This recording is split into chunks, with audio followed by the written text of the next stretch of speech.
요즘 현대 사람들은요, 요즘을 살아가는 사람들은 관계에 되게 피곤함을 많이 느낀다라고 합니다. 쓸데없이 사람들을 연구하시는 분들이 많은데, 쓸데없다는 표현이 되게 사람을 연구하는 게 정말 어렵잖아요. 다 다른데, 모습도 다른데. 옆에 친구 한번 볼래요? 네. 네, 당신과 똑같나요? 아니면 전혀 다른가요? 네, 다르죠. 집도 다르고요. 네, 부모님도 다르고, 생각도 다르고, 마음도 다르고, 앞으로 살아갈 길도 다 달라요. 근데 이렇게 사람에 대해서 연구하시는 분들이 그래요. 우리가 팬데믹을 지나고 나서 이 오늘을 살아가는 모든 사람들의 생각이 많이 바뀌었대요. 이제는 인간관계, 사람관계를 맺어가는 것에 굉장히 피로함을 느낀대요. 사람들이. 물론 여러분들이 초등학교 때, 중학교 때 이 팬데믹을 맞았지만 사실 우리가 이 코로나 시국을 지나고 세상이 많이 바뀌었어요. 이제는 전 세계적으로 개인이 더 우선이 되고 개인이 얻어가야 될 것에 더 집중해요. 사실은 공동체의 가치, 함께 무엇을 한다라는 가치는 많이 잃어버려졌어요. 내가 더 중요하고 내 생각이 더 중요하고 내 가치가 더 중요한 시대로 많이 바뀌었죠. 근데 이게 왜 목사님 뭐 다 그렇게 사는 건데 왜 이게 문제가 되죠? 라고 할 수 있는데 교회는 달라요. 교회는 하나님의 교회로 모이게 하셨는데 이 에클레시아란 말은 모임이라는 뜻입니다. 우리가 예수님을 내 구주로 모셨고 고백하는 사람들이 모여서 하나님 나라를 전하고 살아가기 위해서 우리가 모여 있는 거예요. 우리 이유가 그래요. 그러니까 성경은요, 개인에게 잘 되라, 개인이 잘 되고 번성하라 이렇게 말하지 않습니다. 나라, 공동체, 우리 모두를 말하거든요. 하나님은 한 영혼을 천하보다 귀하게 여기시고 양 99마리를 두고서도 잃어버린 한 양을 위해서 찾아다니시는 주님이지만, 자, 그러기 위해서 먼저 전제는요, 우리 모두가 하나님 백성 되기를 원하시고 우리 모두가 주님 안에서 하나 된 공동체 되기를 하나님 바라세요. 그러니까 세상이 지금 가고 있는 방향과 그리고 성경에서 말하는 가치관은 전혀 달라지고 있는 게 오늘 여러분이 살아가야 돼. 여러분이 어른이 되고 이제 나이 들어 살아가야 될 시대라는 거죠. 참, 네, 어려워요. 그래서 그런지 저도 많이 느끼는데요. 여러분들은 모를 수 있겠지만 참 옛날과 많이 달라요. 우리 사람의 정서가. 제가 저번 주에도 그런 말씀 드렸지만 그래도 전주는 순수함이 있어서 참 아름다운 도시다라는 말을 했는데 정말 차가워지고 있어요. 그래서 옛날에는요, 자꾸 옛날에서 꼰대 같은데 저도 모르는 옛날에는요, 이웃집에서 똑똑똑 하면은 뭐 반찬도 주고 또 반찬도 주시고 이런 주고받는 문화가 있었다고 그럽니다. 지금 똑똑똑 하면 뭐가 되죠? 안 해봤어요? 네. 그런 표정이야. 지금 그런 표정. 뭔데? 네. 그 과하게 똑똑똑 하면은 막 경찰에 신고합니다. 스토킹 하나 봐요. 저를 막 이러면서. 뭐죠? 믿지를 못하는 거죠. 서로가 마음을 주고받을 수 있는 사회가 아니에요. 마음과 따뜻함, 온정을 줄 수 있는 사회가 아니라는 거죠. 너무 차가워지고 삭막해지는 거예요. 네, 그렇습니다. 여러분들 시험 기간이라 여러분 표정도 되게 삭막해져 있는데, 네, 목사님 빨리 끝내길 바래요라는 표정을 짓고 있지만, 저는 주어진 원고대로 하겠습니다. 그래서요, 학자들은요, 왜 이런 사람을 연구하는 사람들은 왜 이런 현상이 가속화될까라고 했을 때, 경쟁심, 그 다음에 끊임없이 우리가 경쟁하고 또 끊임없이 우리가 그렇게 살아가야 되는 시대 속에서 모든 사람은요, 상대적 박탈감을 느낀대요. 그래서 우리가 생각했을 때 부러울 만한 사람도 또 자기보다 더 대단한 사람을 바라보면서 서로가 그런 박탈감이 생긴다는 거죠. 자, 그러다 보면은 여러 가지로 막 앙심도 품게 되고 그리고 소심해지기도 하고 이런 생각들이 막 생겨나고 극단적으로 가면은 뭐 이런 것도 있대요. 정신질환 중에 분열성 성격장애, 뭐 조현병 이런 것들이 옛날에는 기록되지도 않는 병인데 요즘에는 그렇습니다. 자, 뭘 말하고 있느냐? 마음이 병들었구나라는 거예요. 한마디로 얘기하면. 마음이 병들어가는 거예요. 자, 성경에서는요, 이 마음을 굉장히 중요하게 여겨요. 특별히 이제 구약 성경에서는요. 이 마음이 가져다 주는 거. 이 마음은요, 사람의 생각도, 그리고 발걸음도 주관합니다. 모든 출발은 마음에서. 그래서 사실 레브라는 말을 썼는데 심장을 가리키는 말을 마음이라는 말로도 통용해서 해석을 합니다. 저번 주도 말씀드렸지만 이 마음이라는 말은 목적과 동기, 이 자리에 왜 나왔어요? 목사님한테 물어보면 왜 목사가 돼서 목회길을 가세요? 되게 힘든데? 이유가 다 있을 거잖아요. 네, 엄마의 협박에 못 이겨서 여러분 나온 친구가 한 2명 있는데 엄마가 너무 무서워서요. 이렇게 할 수도 있고 진짜 하나님 예배하기 위해서요. 라고도 할 수 있고 어쨌든 간에 저쨌든 간에 이유가 있어서 이 자리에 나온 거죠. 그죠? 저도 이유가 있으니까 이 길을 가는 거겠죠. 다 모든 사람들은요 다 마음에서 출발하는 거예요. 그 마음이 어떤 마음이냐, 그 마음의 목적과 동기가 무엇이냐에 따라서 하는 거죠. 자, 여러분들이 왜 힘든 줄 알아요? 그냥 공부해야 돼서 힘든 거예요. 맹목적으로 제도하니까. 예, 어찌 보면 좀 우리나라 교육의 폐해이기도 한데 공부해야죠. 네, 내가 더 나은 사람이 되기 위해서. 자, 이게 굉장히 어떤 친구들에게는 짜증나는 걸 수도 있어요. 저는 여러분 나이 때 그래서 왜 해야 되는데 라는 항상 물음표가 있었어요. 꼭 공부를 해서 꼭 성공하나? 그래야 꼭 잘 사나? 이런 생각 했거든요. 그러니까 어른들은 이렇게 말하면 에휴 너가 세상을 몰라서 이렇게 취급을 하시는데 뭔 줄 알겠는데 나 이유를 알고 싶다고. 근데 아무도 대답을 안 해주는 거예요. 되게 어려웠어요. 근데 여러분이 하는 똑같은 공부여도 내가 왜 해야 되지? 그냥 단순하게 내가 성공하기 위해서 그거 가지고는 안 돼요. 내가 왜 해야 되지? 내가 왜 이렇게 치열하게 밤새면서 여러분 시험 기간에 밤새면서 왜 공부해야 되지? 내가 지기 싫어서 이거 가지고는 너무 짜증나잖아요. 그렇죠? 내가 어떤 사람이 되기 위해서 내가 이걸 통해서 이 과정을 통해서 내가 무엇이 되기 위해서 이 왜라는 것을 찾으면요 여러분 피곤하지 않아요. 왜라는 것을 찾으면요 내 마음의 목적과 동기가 분명하면 밤을 새도 피곤하지 않더라고요. 특히 저는요. 네, 여러분 나이 때 공부를 해야 되는데 네, 결혼하고 공부하는 게 얼마나 나쁜 짓인 줄 알아요? 네. 제 아내한테 너무 미안한데 계속 공부하고 있어요. 주님 오시기 전에는 빨리 끝나야 될 텐데 안 좋은 거예요. 그렇죠? 근데 목적이 있으면 안 힘들더라고요. 좀 되게 재밌어요. 그래서 공부가 너무 재밌고 책 보는 게 재밌고 여러분 나이 때는 여러분 나이에 성광은 있을 수 없는 일이에요. 네, 있을 수 없는 일이죠. 뭐 벼락 맞았나 생각할 수 있는데 이유가 있으니까요. 저는. 이게 재밌는 이유가 있고 이걸 탐구해야 되는 이유가 있고 이거를 끊임없이 책 보고 공부해야 되는 이유가 있어요. 저는 그래서 재밌어요. 여러분 그래서 마음이 어떤 마음을 갖고 있느냐가 굉장히 중요합니다. 성경에서도요 이 마음의 중요성을 여러 군데 얘기하는데 특별히 잠언서 4장 23절 말씀에 보면 그 무엇보다도 너는 내 마음을 지키라.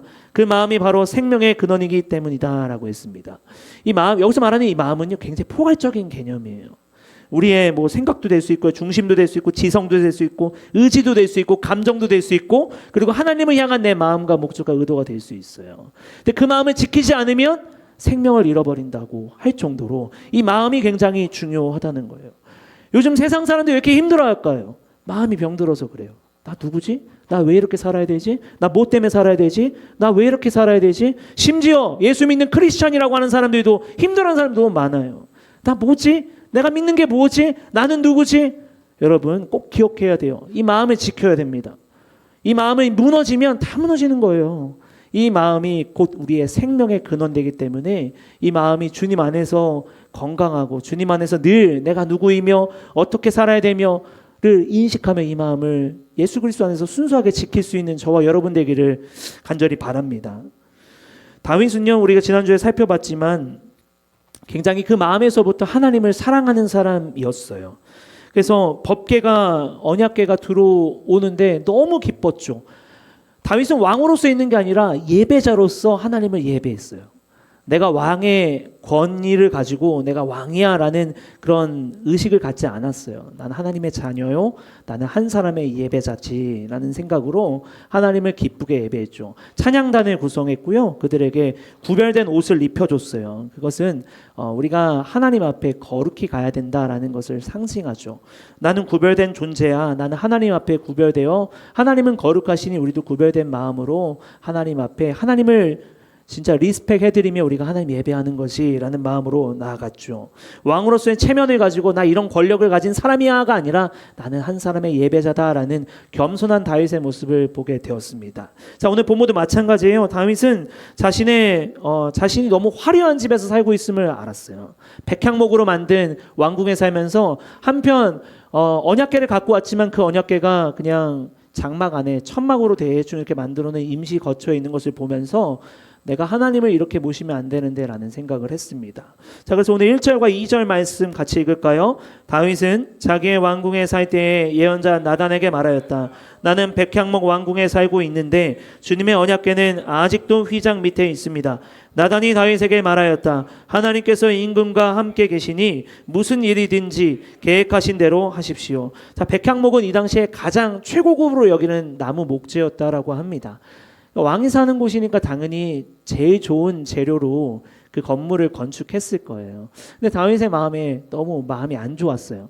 항상 언약궤가 있는 곳을 바라보면서 내가 하나님을 이렇게 모시면 안 되는데, 물론 하나님이 그 안에만 계시는 건 아니지만 상징적으로 하나님의 임재를 상징하는 게 언약궤라고 했잖아요.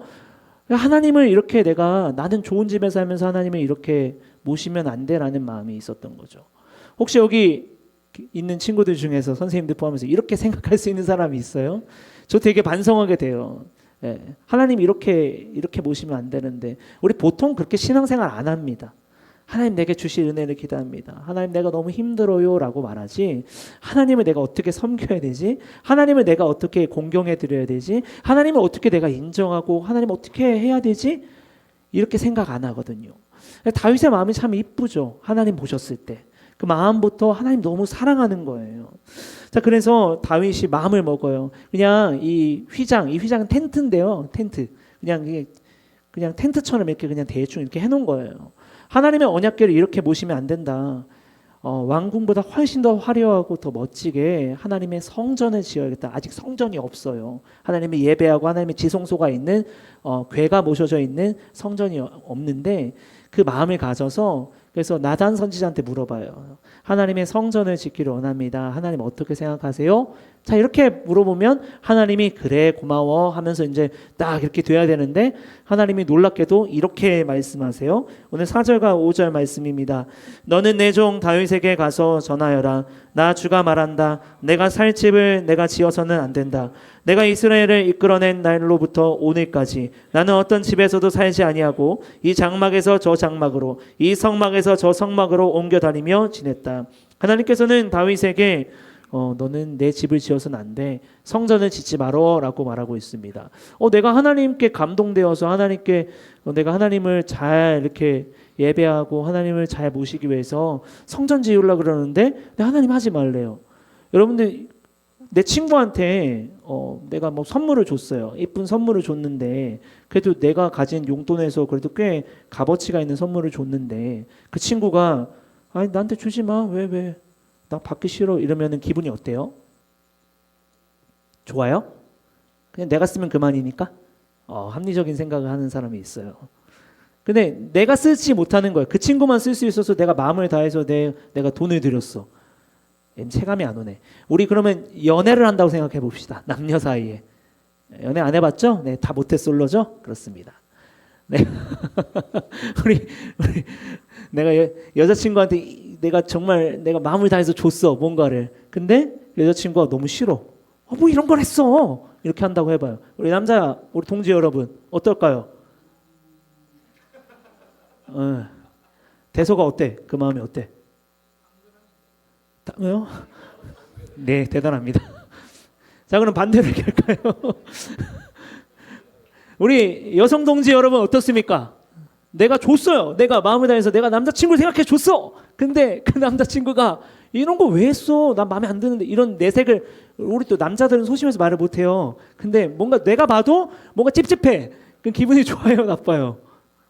나쁘죠. 예, 그렇습니다. 그럴 수도 있잖아요. 다윗이 하나님을 사랑해서 하나님 앞에 진짜 건물을 짓는다는 건요, 쉬운 일이 아니에요. 많은 돈을 들여야 돼요. 정말 피곤한 일이잖아요. 그리고 고대 시대인데, 근데 하나님이 그냥 거절해 버리셨어요.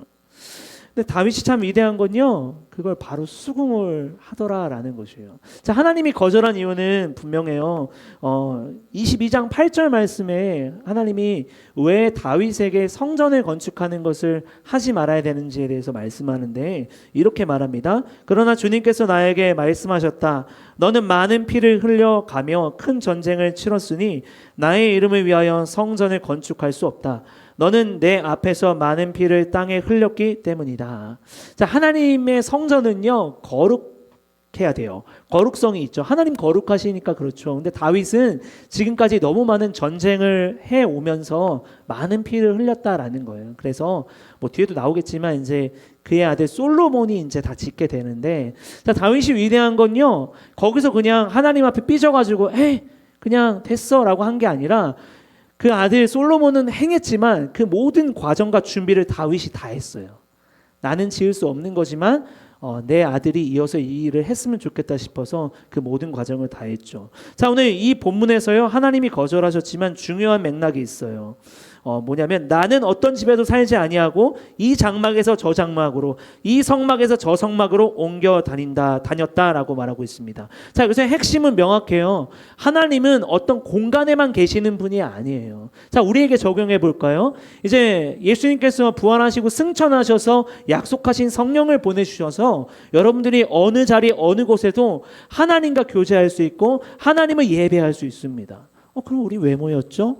모인 것은 단순하게 예배를 우리가 같이 드리기 위해서만 모인 게 아니에요. 하나님은 신앙을 혼자만 하는 게 아니라, 뭐 이거 말하려면 되게 긴데, 우리는 공동체성을 띠고 있어요. 반드시 하나님을 따라가면 우리는 반드시 공동체를 이어서 하나님을 따라가며 하나님 앞에 우리가 살아가며 해야 될 일이 있기에 우리는 이 자리에 모인 건데, 자, 그렇지만 우리가 이 자리가 아니어도 예배할 수 있어요. 여러분의 골방에서도, 여러분들이 시험 보는 시험장 안에서도, 여러분들이 어떤 상황 속에서 하나님을 얼마든지 찾을 수 있어요. 하나님은 그냥 제한된 공간에만 있는 분이 아니라 언제나 여러분과 저와 여러분과 함께 하시는 하나님이에요. 그 말씀을 오늘 다윗에게 하고 있어요. 자, 그래서 중요한 것은 내가 뭔가를 하는 게 중요한 게 아니라 하나님은 마음을 묻고 있는 거예요. 나 네 마음이면 좋게. 네가 무엇을 했기 때문에 내가 더 해주는 게 아니야. 자, 우리도 마찬가지예요. 여러분, 여기 이제 앞으로 우리 친구들이 막 많은 걸 하진 않지만 특히 임원 친구들은 이제 조금 앞에서 뭔가를 하잖아요, 교회에서. 근데 꼭 기억하세요. 우리가 하나님 앞에 하는 것은 잘 생각해 봐야 돼요. 누굴 위해서 하는가? 하나님을 사랑하는 마음에서 해야 돼요. 특히 저 같은 목사는 하나님을 사랑하기 위해서 내가 존재하는 거지, 내가 내 명예를 위해서 존재하면 할 필요가 없어요. 해서는 안 돼요. 네, 진짜 그래요. 내가 나를 내 명예를 위해서 한다. 내가 내 목적을 위해서 한다. 네, 하나님 절대 의롭게 받지 않죠. 마찬가지예요. 우리가 하나님 앞에 뭔가를 하는 게 중요한 게 아니라 하나님 앞에 사랑함이 먼저인 거죠. 예배는요, 하나님 앞에 반응하는 거예요, 여러분들이. 우리가 그냥 예배를 뭔가를 잘 구성해가지고 그냥 깔끔하게 뭐 이렇게 한 게 중요한 게 아니라 그거는요, 세상 공연입니다. 예배는요, 하나님 앞에 반응하는 겁니다. 하나님의 은혜에 반응하는 겁니다. 하나님의 지금까지 주신 은혜에 우리가 고백하는 겁니다. 하나님의 말씀을 듣지만 그 말씀을 듣는 이유는 하나님의 은혜가 필요하기 때문에 우리가 경청하는 것 또한 우리가 반응하는 거죠. 하나님, 내가 어떻게 살아야 될까요? 우리는 반응하는 거예요. 하나님께 묻기도 하고 하나님의 은혜에 또 우리가 춤추기도 하고 하나님의 은혜에 우리가 노래하기도 하고 반응하는 겁니다. 자, 다윗에게 말씀하신 핵심은요, 너가 성전을 짓는 것보다 더 중요한 건 너와 나 사이의 관계야. 너의 열심보다, 너가 날 위해서 뭔가를 하는 것보다 더 중요한 것은 너와 나와의 관계야라는 것이에요. 여러분, 특별히 앞으로도 많은 이제 청년에 가서 많은 사역하고 봉사할 거지만 여러분 선생님들도 계시지만 꼭 기억할 게 이겁니다. 저도 마찬가지고요. 관계입니다. 하나님을 사랑함이 먼저입니다. 우리가 뭔가를 많이 하는 게 중요한 게 아니에요. 왜 하냐가 중요합니다. 하나님을 어떻게 보시냐가 중요합니다. 하나님 앞에 우리가 어떻게 서 있냐가 중요한 거예요. 예배를 잘하고 안 틀리고 이게 중요한 게 아닙니다. 초점이 어디에 있어야 될까요? 하나님께 있어야 되는 거예요. 하나님께 어떤 마음으로 우리가 노래하고 있는가? 하나님께 어떤 마음으로 우리가 예배하고 있는가? 이게 굉장히 중요한 맥락이라는 거죠. 하나님께서는 다윗을 지금까지 은혜 가운데 이끌어 주셨어요. 그래서 7절, 8절, 9절 말씀을 보면요, 한마디로 그거예요. 너는 가장 양떼를 치는 가장 연약한 존재였지만 내가 너를 이스라엘의 통치자로 삼았다. 그게 나야. 그리고 네가 어디로 가든지 내가 너와 함께 있어. 네 원수들 앞에서 내가 함께 있었고 너가 거기서 죽지 않았어. 내가 지켜줬거든. 그러니까 다윗아, 너가 뭔가를 하려고 하지 마. 너와 내가 어떤 관계인지 기억하자. 내가 너를 참으로 사랑하거든. 이 말씀을 하고 있어요. 자, 9절 말씀 같이 읽을까요? 9절입니다. 이제 내가 한 곳을 정하여 거기에 내 백성 이스라엘을 심어 그들이 자기 땅에서 자리 잡고 살면서 다시는 옮겨 다닐 필요가 없도록 하고 이전과 같이 억압을 받는 일도 없도록 하겠다. 이제 다윗을 넘어서 너와 너의 백성들을 내가 지켜줄 거야.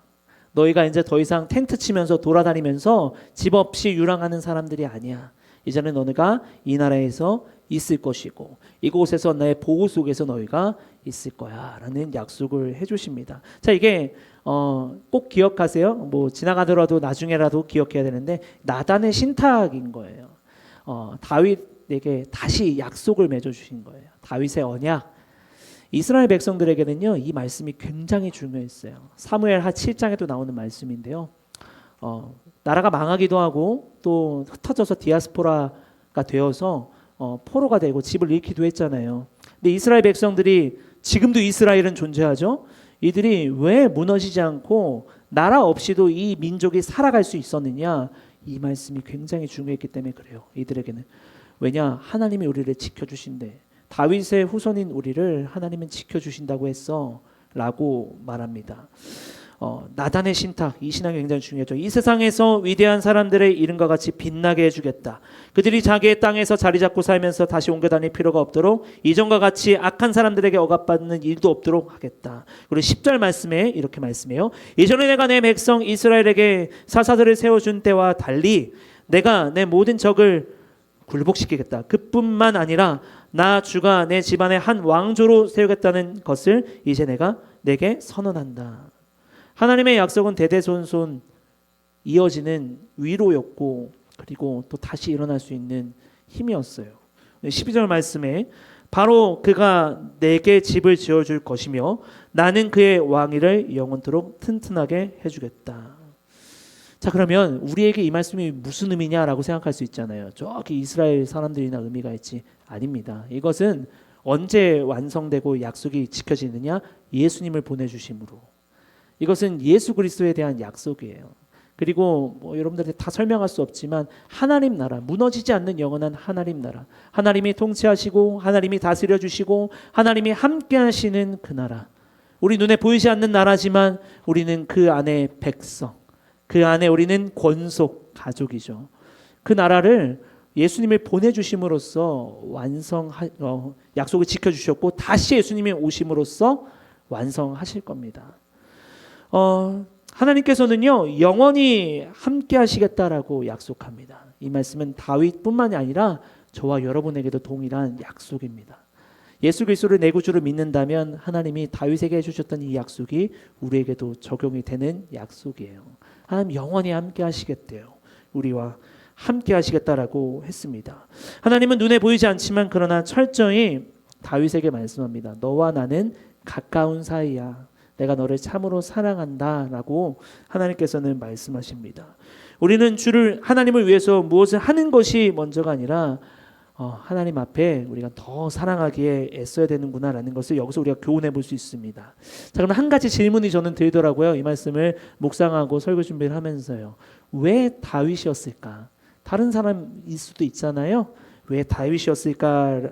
라는 생각을 합니다. 왜일까요? 저는 마음이라고 생각합니다. 하나님 앞에 순수한 마음, 하나님 앞에 진실하고 투명한 마음, 있는 그대로의 마음을 하나님 앞에 내어드릴 수 있는 그 마음.